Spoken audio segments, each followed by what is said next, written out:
ওয়াল্লাযীনা জাহাদু ফীনা লানাহদিয়ান্নাহুম সুবুলানা, যারা চেষ্টা করবে চূড়ান্ত ভাবে আল্লাহ পাওয়ার জন্য,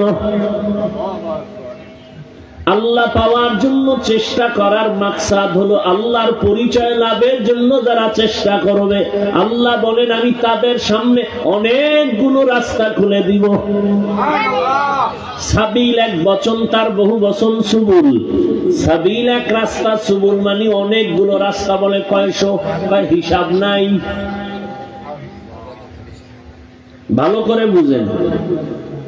রহমতের নবী একদিন সাহাবাদেরকে ডাকলেন আর বললেন, জমিনের মধ্যে সোজা একটা দাগ টানলেন, রেখা টানলেন, তাই না? এই দাগ সোজা রেখার ডানে বামে আঁকা বাঁকা আরো অনেকগুলো দাগ টানলেন আর বললেন, হাযা সিরাতি মুস্তাকিমা, এই যে পথটা দেখো এটাই হলো জান্নাতে যাওয়ার সহজ সরল সঠিক পথ। নাম হলো সিরাতাল মুস্তাকিম। ডানে বামে আঁকা বাঁকা অনেক পথ, জান্নাতের পথ কি এগুলো না সোজা? কয়টা বলেন? নাম কি? নাম কি? রহমতের নবী বলেন জান্নাতে পৌঁছার সোজা পথ একটা সিরাতাল মুস্তাকিম। এই রাস্তা দিয়া চলো, আল্লাহকেও পাইবা জান্নাতও পাইবা, এক পথ। আর আনকাবুতের শেষে আল্লাহ কয় আমাকে পাওয়ার রাস্তা অনেক। লাগজেনি পেস পেস সুডাইবে কে? OC, DC, doctor, internet. হ্যাঁ, সমাধান দিয়েছেন উলামায়ে কেরাম। রহমতের নবী বললেন জান্নাতে পৌঁছার একটাই পথ, সোজা, কোন আঁকা বাঁকা না। নাম হলো সিরাতাল মুস্তাকিম। আল্লাহ বলেন আমাকে পাওয়ার অনেকগুলো পথ। এর জবাব কি? বলে সোজা পথ একটাই, এতে কোনো সন্দেহ নাই। যেমন উদাহরণ দিয়ে বলে, খুলনা থেকে ঢাকা যাবেন, বিশ্ব রোড কয়টা? ঢাকা থেকে আপনি চট্টগ্রাম যাবেন, বিশ্ব রোড একটা। বান্দা তুমি আমলের লাইনে মেহনত করে জান্নাতে যাওয়া, বিশ্ব রোড একটা, সিরাতাল মুস্তাকিম। তবে খুলনা টু ঢাকার এই বিশ্ব রোডের ডানে বামে আঁকা বাঁকার রোড আছে না নাই? শাখা রোড। শাখা রোড থাকা এটা কঠিন না সহজ? বলেন না কেন সহজ? ইমাম শাফিঈ রাহমাতুল্লাহ আলাইহির মাযহাব মেনে যদি দৌড়াতে থাকো, দৌড়ায় দেখবা সামনে গিয়ে সিরাতাল মুস্তাকিমের সাথে লাইন লাগানো। ইমাম আহমদ বিন হাম্বলের কথা মেনে যদি, মাযহাব মেনে তুমি ওই পথে দৌড়াও, সামনে গিয়ে দেখবা সিরাতাল মুস্তাকিমের সাথে সংযোগ লাগানো। ইমাম মালিক রাহমাতুল্লাহ আলাইহির মাযহাব মেনে তুমি যদি দৌড়াতে থাকো, সামনে গিয়া দেখবা সিরাতাল মুস্তাকিমের সাথে লাইন লাগানো। কারণ সব মাযহাবের ইমাম এরা সব ওলিয়ে কামেল, এরা সবাই আহলে সুন্নাত ওয়াল জামাতের আকীদার বড় বড় শায়েখ মাশায়েখ, এদেরকে ভুল বলার কোনো সুযোগ নাই। অতএব বিশ্ব রোড জান্নাতে পৌঁছার একটা সিরাতাল মুস্তাকিম। আর আল্লাহ যে বললেন লানাহদিয়ান্নাহুম সুবুলানা, এগুলো হলো সিরাতাল মুস্তাকিমে ঢোকার জন্য শাখা অনেক পথ। এই পথে তুমি ঢুকবা কেমনে? বলে ঢুকার সমষ্টিগত নাম হলো চেষ্টা। কি করতে হবে? চেষ্টা করা বান্দা তোমার কাজ। আস-সা'য়ু মিন্নি ওয়াল ইতমামু মিনাল্লাহ। তবে চেষ্টাটা তুমি আউলা জাউলা করলে হবে না, লাইন মতো করতে হবে। কি মতো করতে হবে? লাইন মতো। কেমনে? বলে তিনটা গুণ নিয়ে যদি দৌড়াও, তাহলে আজ না কাল তুমি সিরাতাল মুস্তাকিমে ঢুকবা। আর এটাও সত্য, সিরাতাল মুস্তাকিমের পরিণাম বিনা হিসাবে জান্নাত।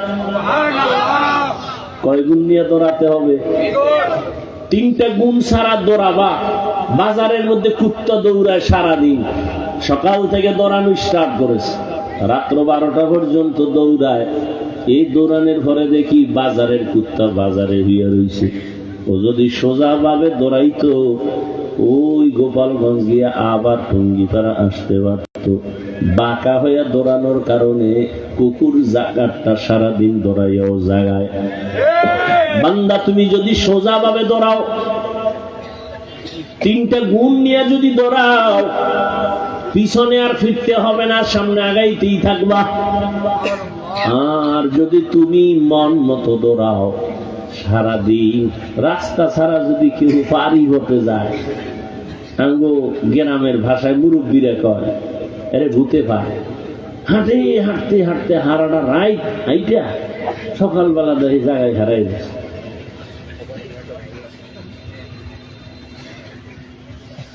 ওই জমিনের মধ্যে দিয়া শুকনো জমিন হাইটা বাড়ি যাবে, রাস্তা দিয়ে ঘুরে গেলে অনেক সময় মাঝখান দিয়ে দৌড়, অন্ধকারের মধ্যে দৌড় দিছে, ঘুরতে ঘুরতে আরে পাইছে ভূতে। ভাইয়া সারা রাত ঘুরে ফিরে সকালবেলা দেখে জায়গায় হারাই গেছে, ডান বাম আর খুঁজে পায় না। তো তিনটা গুণ নিয়ে যদি বান্দা চলো, তাহলে তুমি সামনেই আগাবা, পেছনে তাকাতে হবে না। প্রথম গুণের নাম আদব। বেয়াদব কিয়ামত পর্যন্ত দৌড়াবে, কোনদিন মঞ্জিল পাবে না, সিরাতে মুস্তাকিম পাবে না। এক নাম্বার গুণের নাম আদব। মানে কি? বড় হুজুরের সামনে নামাজের সুরতে বসা, লিকুল্লি শাইইন যিনাতুন ফিল ওয়ারা যিনাতুল। এই সমস্যাটা কি হলো? কি সমস্যা? এই কাশিটা বাড়লো কেন?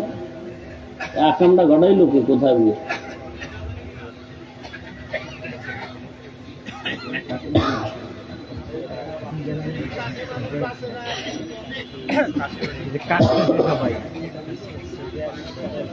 বরদোয়া দিলে সব গোষ্ঠী শুদ্ধ ধ্বংস হয়ে যাবে। সব মানুষের পানি খাওয়াবি, কাশতে কাশতে দাও, বেউস হয়ে গেছে।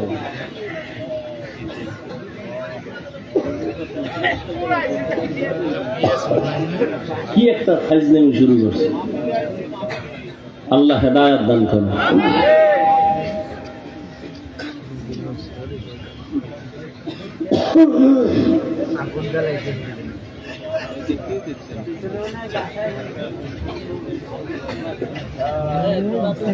তো এক নম্বর খেয়াল করেন, টাইম শেষ, এদিকে দিক চাইলে শেষ, অল্প টাইম শুনেন। তাহলে আমাদের কাজ হলো কি? চেষ্টা করা। কি কাজ? চেষ্টা করা। চেষ্টাটা সফল হবে কয় গুণ থাকলে? বলেন না কেন? এক নাম্বার গুণের নাম বেয়াদব না আদব। লিকুল্লি শাইইন যিনাতুন ফিল ওয়ারা যিনাতুল মারই তামামুল আদাবি। আদব মানুষের জীবনে সব থেকে বড় গুণের নাম আদব। যত বড় ডিগ্রিদারি হোক, আদব নাই ওর কোনো মূল্য নেই। আর একজন রিক্সার ড্রাইভার খুব বিনয়ী, খুব আদবওয়ালা, তার অনেক মূল্য, সবাই মোহাব্বত করে, দোয়া করে। স্কুলের ছেলেটা সালাম ছাড়া কথা বলে না, চোখ উঠাইয়া কথা বলে না, নত হয়ে চলে, ওই লোকটারে সবাই মোহাব্বত করে। ছেলেটা স্কুলে পড়লে কি হবে বলো? ভালো সন্তান। এই যে ভালো বলে, এটাই দোয়া। হাত উঁচু করে দোয়া করতে হয় না। আদবওয়ালা জিন্দেগির বড় দাম। বড় হুজুরের সামনে নামাজের সুরাতে বসার নাম আদব, এটা না। ভালো করে বুঝেন আদব কি জিনিস। বলে যেই জিনিসটা, যেই কাজটা যেইভাবে করা উচিত, যেই জিনিস যেই জায়গায় রাখা উচিত, ওইটা ওই জায়গায় রাখা, ওই কাজটা ওইভাবে করার নাম আদব। ভালো করে বুঝবেন। কোরআন শরীফ রাখার আদব কি? মাটির না উঁচায়? এটা আদব। জুতা রাখবেন উপরে না নিচে? এটা আদব। জুতা যদি কেউ মাথায় লে আদে, এটা আদব হবে? বেয়াদব পেন না, এটা কি হবে না? আদব হবে না। ক্ষেত্রে আদব। এই যে আমি হাত পা নাড়াইতেছি, এখানেও কি আছে? কথা বলেন না কেন? আপনি যে হাঁটতেছেন, হাঁটার মধ্যে আদব আছে। আপনি যে দুই চোখ দিয়ে তাকাইতেছেন, তাকানোর মধ্যে আদব আছে নাই? আমি যে কথা বলতেছি, কথার মধ্যে আদব। আমি যে ঘুমাবো, ঘুমানোর মধ্যে আদব। সহজ আর একটা জবাব হলো, আদবের অপর নাম হলো সুন্নতে নববী। সুন্নত অনুযায়ী চলার নাম আদব। যেমন এই যে এক বোতল পানি, পানির পিপাসা লাগছে আমারও আপনারও। এখন আপনি আদব অনুযায়ী যদি পান না করেন, আমি যদি আদব অনুযায়ী করি, বাম হাতে বোতলটা ধরে ডান হাত দিয়া টান দিয়া, ডান হাত দিয়ে আমি পানিটা পান করব, এক টানে না 3 শ্বাসে। আর আপনি দেখো আদবের চিন্তা নেই, ফট করে বাম হাত দিয়ে এক টান দিছে, এক বোতল খালি, ফট করে বুকে আটকায়া, দর খাওয়ার টাইম নেই। যেই পানি কোথাও আটকায় না, এটা বুকে গিয়ে আটকায় গেছে, গলায় আটকায় গেছে। আদব। জুতা পরতেছেন, এখানে আদব। কেমন আদব? মসজিদে ঢুকবেন কোন পা দিয়া? ডান পা দিয়া। বের হবেন বাম পা দিয়া। বাম পা দিয়া বের হইয়া জুতার মধ্যে প্রথম পা ঢুকাবেন ডান পা, বাম পা না। মসজিদ থেকে বের হইবেন বাম পা দিয়া, জুতায় ঢুকবে কোন পা? বাম পা কই রাখবেন? জুতার উপরে। ধন্যবাদ। ডান পা ডান জুতায় ঢুকাইয়া এরপরে বাম পা ঢুকাবেন। এবার দোনো পাও লেভেল পজিশন হয়ে গেল। এবার আপনি যখন কদম দিবেন, তখন ডান পা দিয়া কদম দিবেন। এটা আদব। প্রত্যেকটা ক্ষেত্রে আদব। কলম কোম্পানি কলম বানাইছে লেখার জন্য। কি জন্য ভাই? লেখার জন্য। বাথরুমে কলম দিয়ে কই লিখবেন? আর এক কোম্পানি লেখার জন্য খাতা বানাইছে, কাগজ বানাইছে না? কথা হয় না? এখন আপনি কলম দিয়ে লিখবেন কই? কাগজে। যারা বাথরুমে লেখে, বাথরুমে লেখে আই লাভ ইউ, তার মানে তোর মতো বাথরুমের আমি খুব ভালোবাসি। বাথরুম বাতিনি আওয়াজ দিতে থাকে, ইউ লাভ মি, তোরও আমি খুব মিস করি, সময় মতো আইও। থানবী রহমতুল্লাহ আলাইহি লিখেছেন, বাথরুমে যারা খালি পায়, খালি মাথায় যায়, লেখা পড়ে অথবা লেখে, এদের জেহেন বিদ্যুতের গতিতে কমে যায়। আর কয় হুজুর পড়ি, মনে থাকে না। আকাম কর গিয়া, মনে থাকবে কেমনে? নিম্নচাপ শুরু হয়ে গেছে, জুতা ভরার টাইম কই বাথরুমে, দরজা খুলে রাখ। অথচ আদব অনুযায়ী বাথরুমে ঢুকো, বাম পা দিয়ে ঢুকো, তবে কখনো খালি মাথায় খালি পায়ে বাথরুমে ঢুকবা না। কারণ বাথরুম হলো জিন শয়তানের আড্ডাখানা। ওখানে তুমি মাথা খালি রেখে ঢুকবা না, পা খালি রেখে ঢুকবা না। জুতা পরে ঢুকো, দোয়া পরে ঢুকো, কিছু পারো না তো বিসমিল্লাহ বলে ঢুকো। বাথরুমে ঢুকার পর বাম পায়ের উপরে ভর করে বসো, আদব। হাঁটুর উপরে কাপড় উঠানো যাবে না, আদব। আবার তুমি দ্রুত বের হয়ে যাও, বাম পা দিয়ে বের হও না, কোন পা? ডান পা দিয়ে বের হও। এরপরে দোয়া করো, কিছু পারো না আলহামদুলিল্লাহ বলো। যদি এই আদব অনুযায়ী বাথরুমে যাও, শীতইয়া হইরা কোনোদিন মাথা ফাটবে না। বাথরুমে গিয়েও তো অনেকে পরে অ্যাক্সিডেন্ট হয়ে যায়, দুর্ঘটনা হয়। 1 নাম্বার, চূড়ান্ত সফলতার দরজায় পৌঁছতে হলে 3টা গুণ লাগবে। 1 নাম্বার গুণের নাম আদব। বেয়াদব যত সেজদা দিবে, যত কিতাব পড়বে, কলমের খোঁচায় নাম্বার 1 পাস, কোনো লাভ নাই, ওর কপাল খারাপ। ইবলিসের থেকে কি তুমি সেজদা বেশি দিছো? ইবলিস তো অনেক ইবাদত করনেওয়ালা, যার ইবাদতে খুশি হইয়া আমার আল্লাহ নিজে ওকে উপাধি দিলেন, তুই ওলিয়ে কামেল, তুই বুজুর্গ, তুই খাজেন, তুই আরেফ। জায়গা মতো একটা বেয়াদবি করেছে, জীবনের সব বরবাদ। বেয়াদবি কয়টা করছে? একটা, শেষ। জায়গা মতো বেয়াদবি একটা করেছে, জীবন শেষ। এজন্য আদবালা জিন্দেগির বড় দাম। মান তাওয়াযা লিল্লাহ রাফাআহুল্লাহ। নিজের বিনয়ী করে চলো, তোমার মর্যাদা শুধু বাড়তেই থাকবে, বাড়তেই থাকবে। কে বাড়াবেন? তোমার পুঁজি লাগবে, বিনয়ী হয়ে চলো, আর কিছু দরকার নাই। তুমি কিতাব বুঝো না বুঝো, পরীক্ষায় পাস করো না করো, তুমি চেষ্টা করে যাও, বিনয়ী হয়ে চলো। কিতাবের সাথে বেয়াদবি করিও না, ইলমের সাথে বেয়াদবি করিও না, ইলম ওয়ালাদের সাথে বেয়াদবি করিও না। দেখো তোমার মর্যাদা কই চলে যায়। কাবিলিয়ত দাদুরা শব্দ নিস, বলকে শব্দ কাবিলিয়ত দাদুস। আল্লাহ জানে মর্যাদা দিবেন। হাদিসে পাকে রহমতের নবী বলেন, লোকটা এতটা বিনয়ী হয়ে চলে, কিন্তু আল্লাহ খুশি হয় তার মর্যাদা বাড়াবেন। মর্যাদা বাড়ানোর জন্য যে আমলের মেডিসিন লাগে, বান্দার ওই আমল নাই। নবী বলেন, তখন আল্লাহ ওই বান্দাকে কঠিন একটা পরীক্ষায় ফালায়, ধৈর্যের পরীক্ষা নিয়ে তার মর্যাদা বাড়ায় দেয়, অসুস্থ বানায় দিচ্ছে। যদি ধৈর্য ধারণ করে, আল্লাহ মর্যাদা বাড়ায় দেয়। মর্যাদা আল্লাহ বাড়াবেন, এখানে কোনো যোগ্যতা লাগবে না। বিনয়ী হয়ে চলো, যোগ্যতার কোনো বাহাদুরি চলবে না। আল্লাহ মর্যাদা বাড়াবেন, বাহাদুরি বন্ধ করো। मिटा दो अपना हस्ती को अगर कुछ मर्तबा चाहो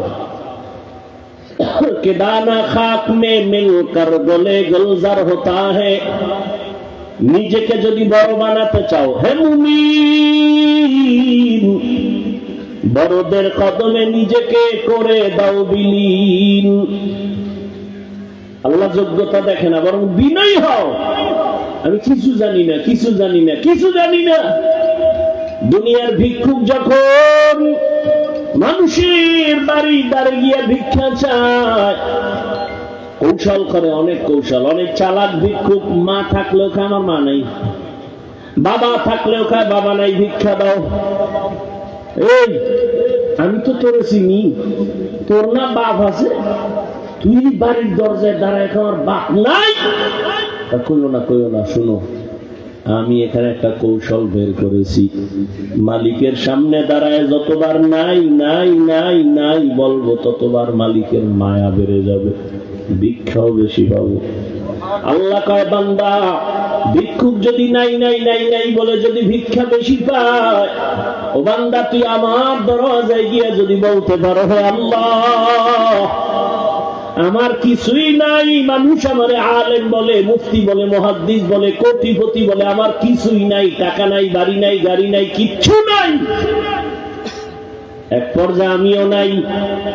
ও আল্লাহ, তুমি আমারে মাফ করে দাও।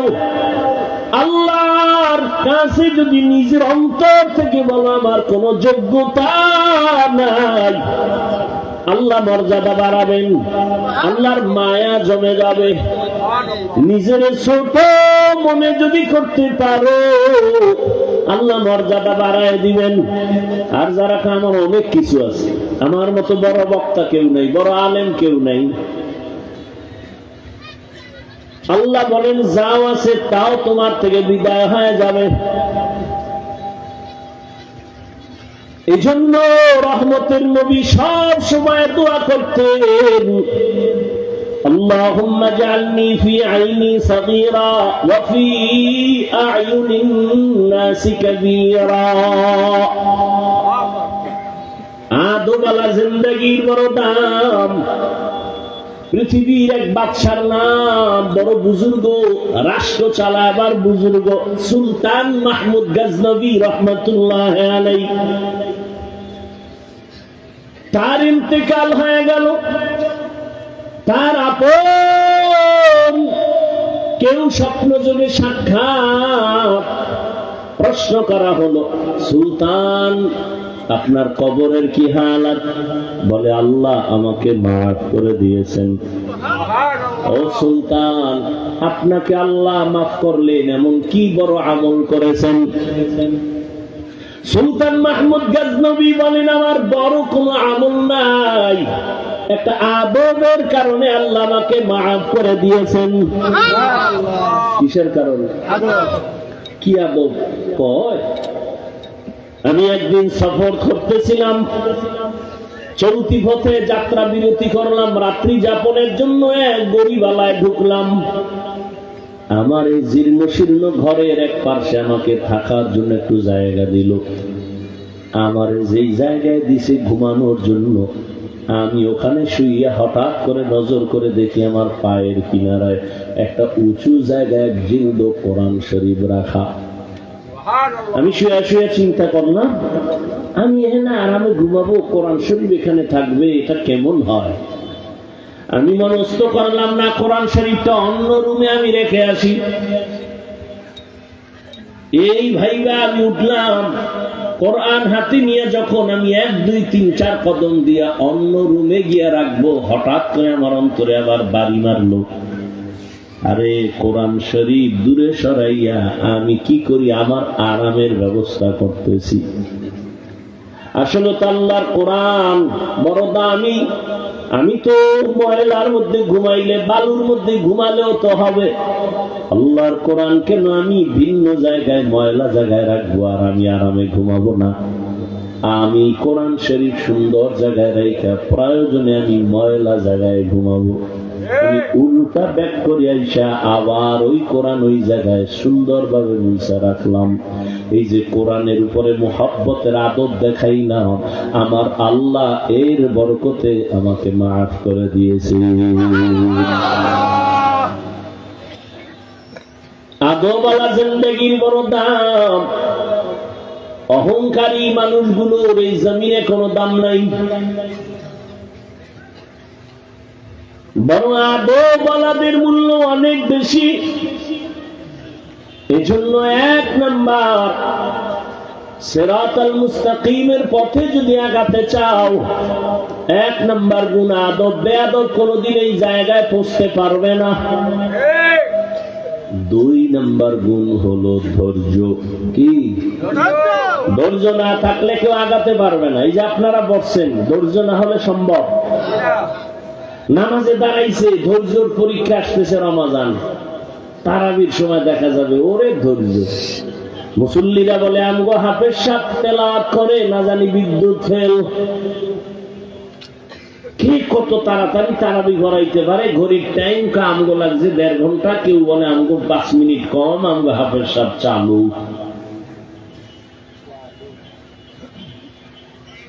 এই হলো আমাদের ধৈর্য।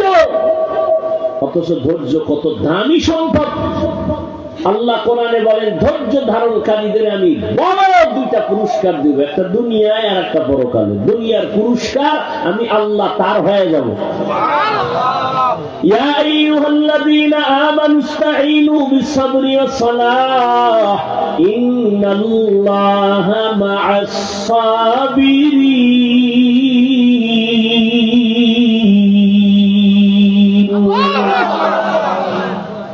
আমি আল্লাহ তার হয়ে যাব। আখিরাতের পুরস্কার এই ধৈর্য ধারণকারীরা। আখিরাতের পুরস্কার হলো ইন্নামা ইউওয়াফাস-সাবিরুনা আজরাহুম বিগাইরি হিসাব।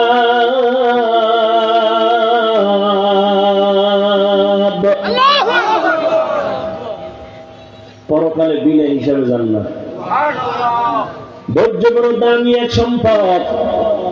আল্লাহ বারবার ধৈর্যের বয়ান করে, ইয়া আইয়ুহাল্লাযীনা আমানু ইসবিরু ওয়া রাবিতু ওয়াসাবিরু ওয়া রাবিতু ওয়াত্তাকুল্লাহ ربنا أفرغ علينا صبرا وثبت أقدامنا وانصرنا على القوم الكافرين। ধৈর্য বড় দামি সম্পদ। ইসমাঈল নবীর ধৈর্য ছুরির নিচে গিয়া পরিচয় দেয়, ও বাবা তাড়াতাড়ি আমারে জবাই করেন, আমাকে ধৈর্য ধারণকারীদের মধ্যে আপনি পাবেন। সাতাজিদুনি ইনশাআল্লাহ ইনশাআল্লাহু মিনাস সাবিরিন।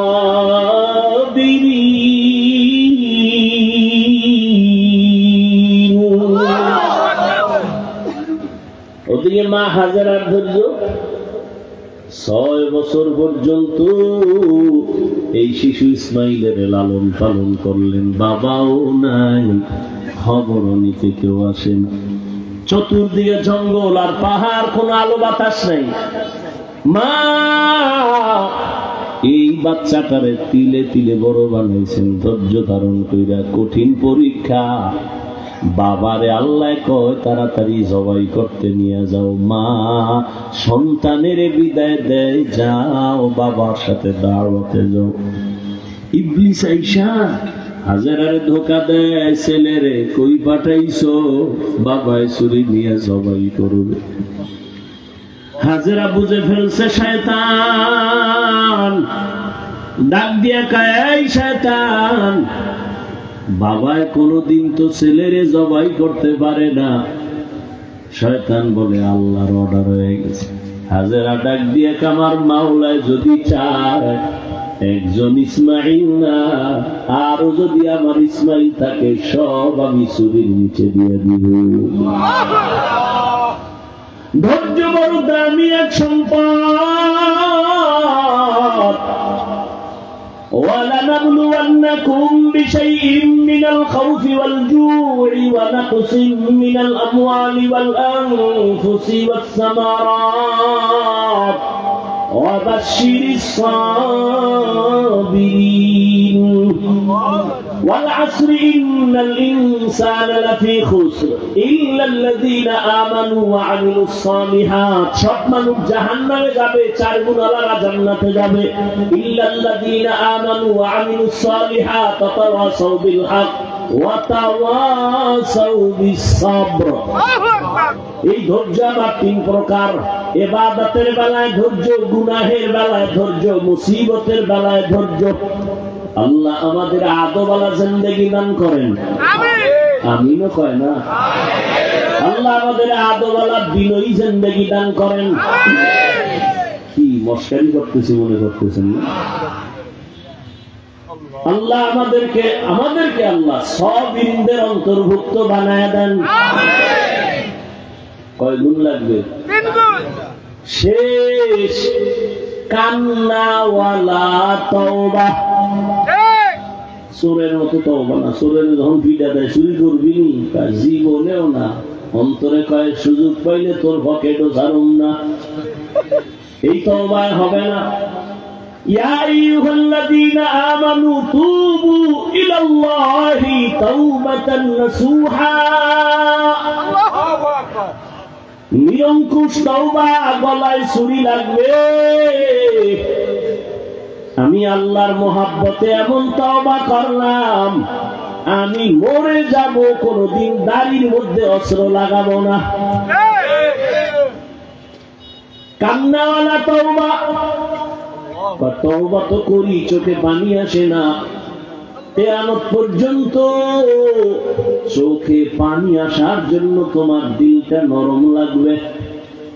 দিল শক্ত হলে ওই চোখে পানি আসবে না। আর দিল নরম করার একমাত্র মেডিসিন গভীর রাতে আমার আল্লাহর সাথে কথা বলা। অতি গভীর হয় রজনী যখন, নীরবে প্রভুর নাম জপিও তখন। প্রভুর করুণা যদি পাইবারে চাও, গভীর রাতে উঠে প্রভুর গুণগান গাও। আল্লাহ আমাদের কাছে একটা টাইম আসেন না? প্রথম আসমানে। কোথায়? কোন সময় আসে? ফজরে? ভাই ফজরে না জোহরে? কথা বল না কেন? ভোর রাতে কয়দিন, কোন দিন আসেন? কেন আসেন? বান্দার থেকে কিছু নিতে না দিতে? নিতে। আপনাদের কিছু লাগে না? নাকটাই না ঘুমাইয়া এরপর যদি পাইলাম না, আরে কেমন জুতার বাড়ি দরকার। আল্লাহকে আমি দিতে আসি প্রতিদিন, আমি দেওয়ার জন্য আসি। তুই ঘুমাও কেন? ইয়া আইয়ুহাল মুযাম্মিল কুমিল লাইলা ইল্লা কালিলা। ও রহমতের নবী, কম্বলওয়ালা, রাতের কিছু অংশ দাঁড়াইয়া আমি আল্লাহর সান্নিধ্যে সময় ব্যয় করেন। আমি আল্লাহ প্রথম আসমানে আসি বান্দাকে দেওয়ার জন্য, নেওয়ার জন্য আসি না। আলামিন মুস্তাগফিরিন ফাগফির আলাহ।